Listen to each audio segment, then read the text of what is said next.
Chapter 1: Prometheus and America. The history of civilization is a mere blink in the vastness of time, but is nonetheless an epic story of the human spirit triumphing over darkness.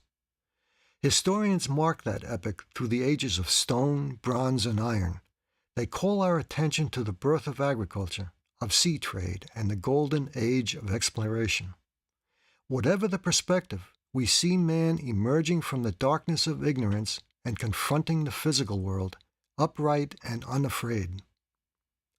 Aeschylus, more than 2.5 millennia ago, in ancient Greece, was aware of the arc of progress, although the ages just cited were only to become clearly discernible to later historians. But he made a significant contribution, which sprang from a perspective typical of the Greek thinker of his day. Aeschylus thought the why of progress, the root. That is, he sought to explain it, and this he did in Prometheus Bound, his great drama. Aeschylus's explanation was eloquent and emphatic, and he was among the first to advance it in such explicit terms. Prometheus, his literary offspring, was Aeschylus's mouthpiece. It was Prometheus who stole the fire from the gods and brought it to mankind to dispel ignorance. It was Prometheus who gave man the power to think. Through me, Prometheus proudly announces, men won their minds and the ability to create all goods, all arts. They lifted themselves out of the darkness, learned to build shelters, and learned the stars that tell the seasons, and number, that most excellent device, and letters joined in words. They also learned the gift of healing and so much else. Prometheus's words make Aeschylus's thinking clear. It does not require interpretation. It was man's mind, vividly symbolized by the fire stolen from the gods, that made possible the dispelling of darkness. It was man's mind that gave him the ability to create all that made him civilized. It was man's mind that enabled him to triumph over his physical world. For the Greeks of antiquity, the mind was supreme, and, as Edith Hamilton expressed it, this supremacy came to birth in Greece and lived in Greece alone in the ancient world. The Greeks, she states, were the first intellectualists. This supremacy of mind and reason ruled in Greece for a scant several centuries, but that was sufficient time. Everything the Greeks explored was never seen in the same light again.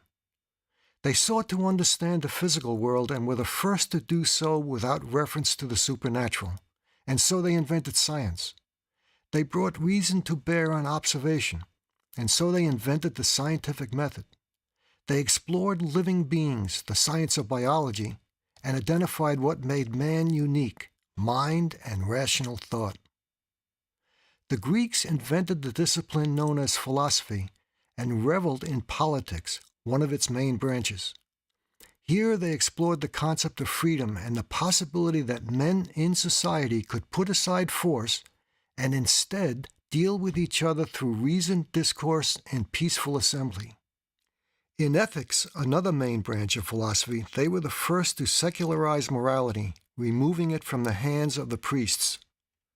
They identified and championed eudaimonia, the flourishing life lived in the pursuit of excellence in all things, and megalopsychia, greatness of soul, the crown of the moral man who has achieved that excellence in all virtues.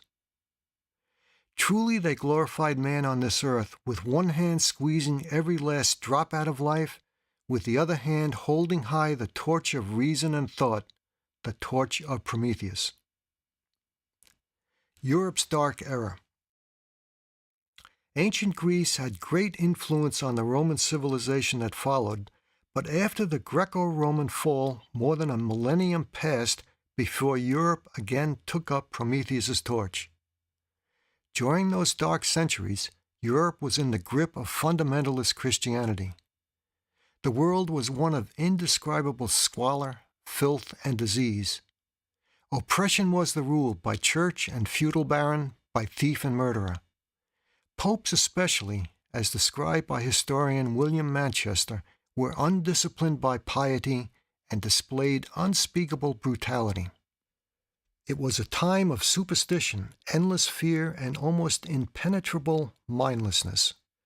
The Promethean fire of human reason and thought was not extinguished, but by contrast to Greek antiquity, it was barely flickering. Human degradation was rife. The typical peasant bedstead was, to quote Manchester, piled high with straw pallets all seething with vermin.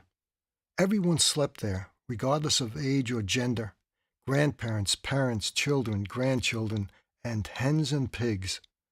And this was the bedstead of prosperous peasants. A dismal concept of man prevailed during this long period, famously described by St. Augustine in the 5th century as crooked and defiled, bespotted, and ulcerous. This father of the young Christian church would no doubt have viewed the bedstead just described as a fitting place for such a creature to lay his head. The European Enlightenment. If we leap to the beginning of the 18th century, however, a strikingly different concept of man had arisen. It was the period of the Enlightenment. Enlightenment man was viewed as a noble creature, capable of achieving greatness through reason's power. Even perfection was possible to him. How did this astounding reversal occur? To make it intelligible, we need to remember that the Promethean fire had never been fully extinguished in Europe. Scholastic monks kept it lit across the centuries.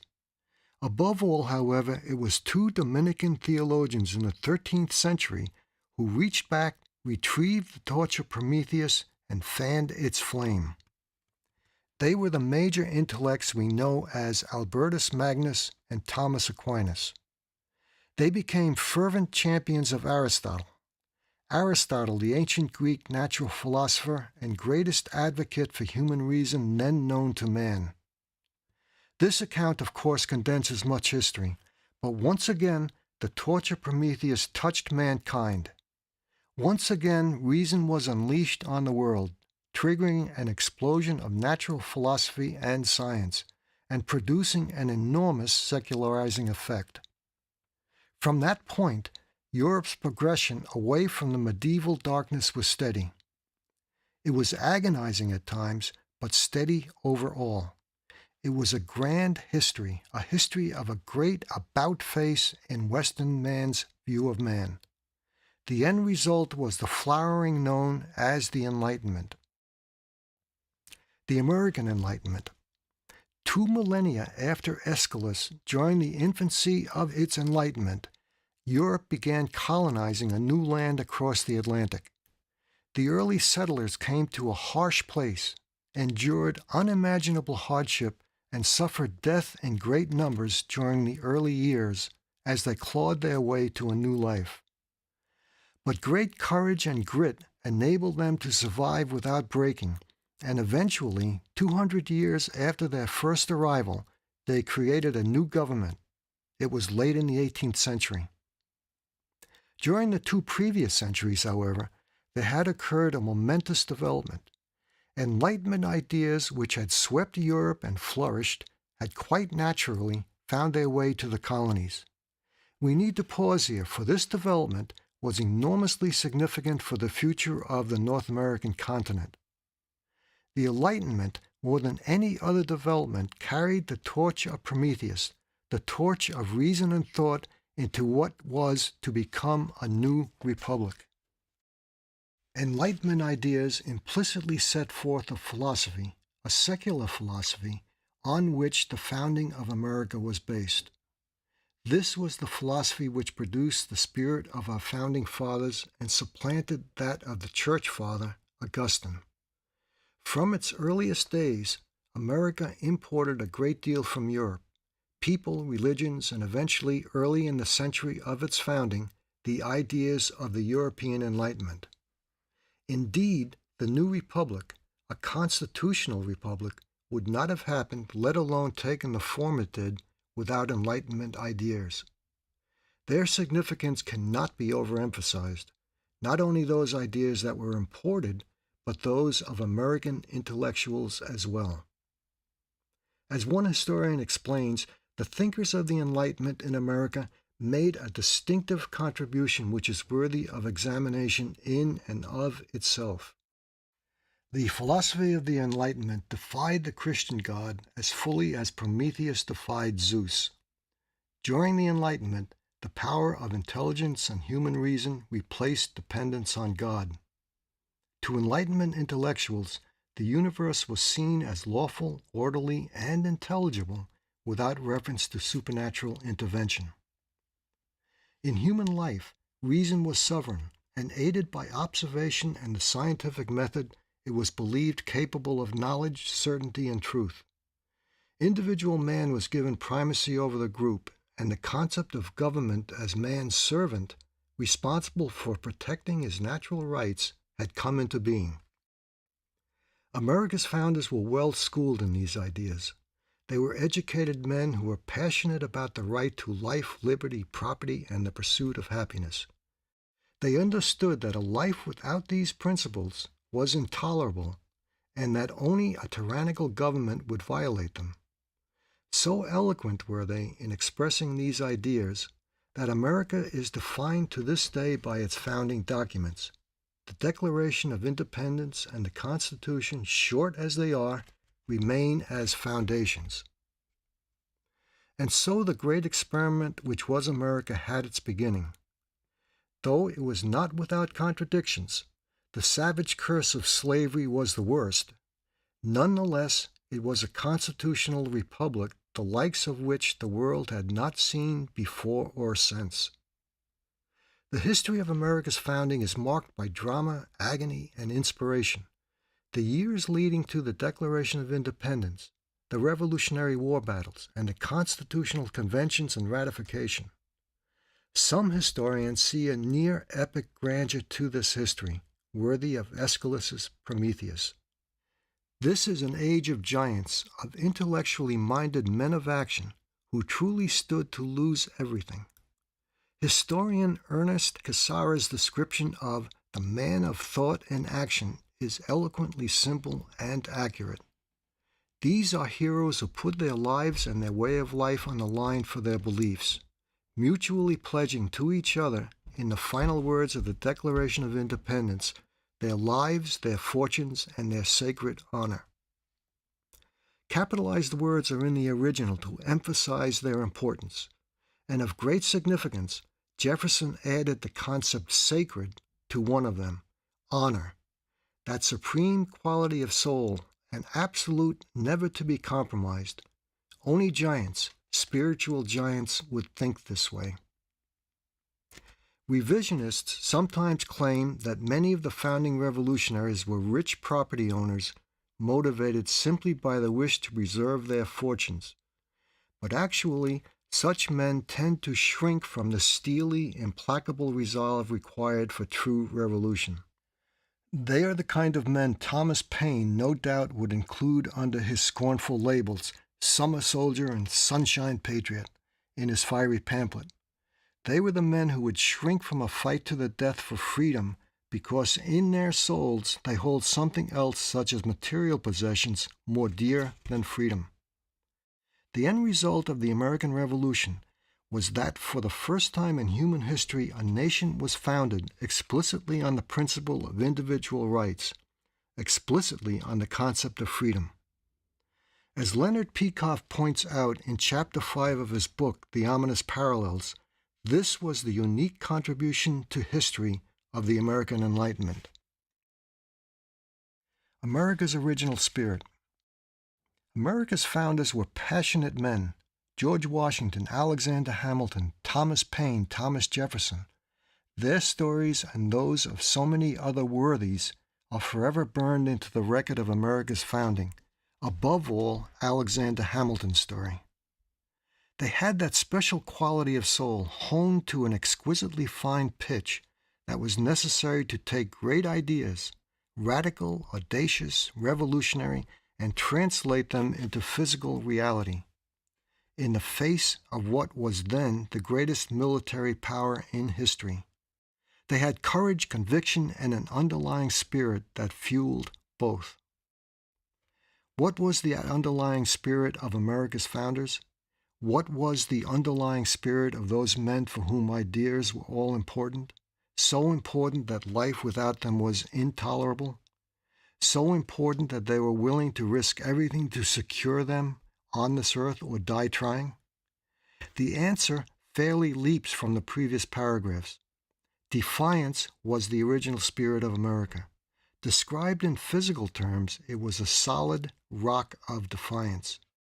But this does not really capture its essence. Above all, it was an intellectual defiance in the face of tyrannical authority.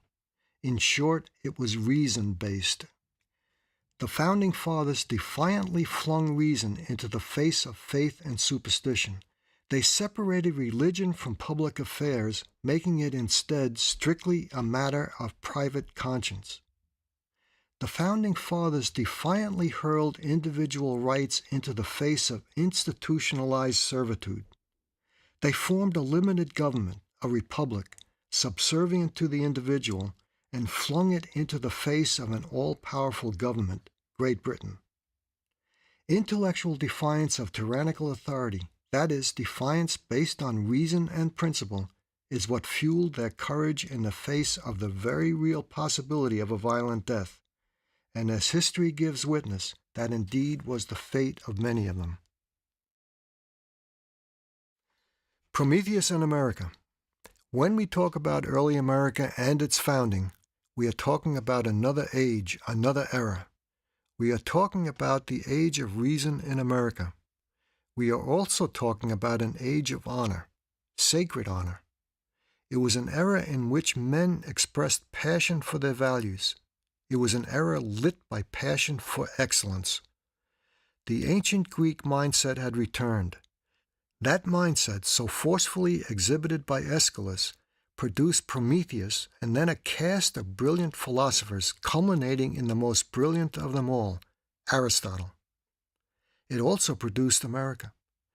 Both cultures, ancient Greece and revolutionary America, were fired by the torch of Prometheus, that timeless symbol of the human mind, of reason, of thought, that timeless symbol of intellectual defiance and intellectual freedom, man at his best.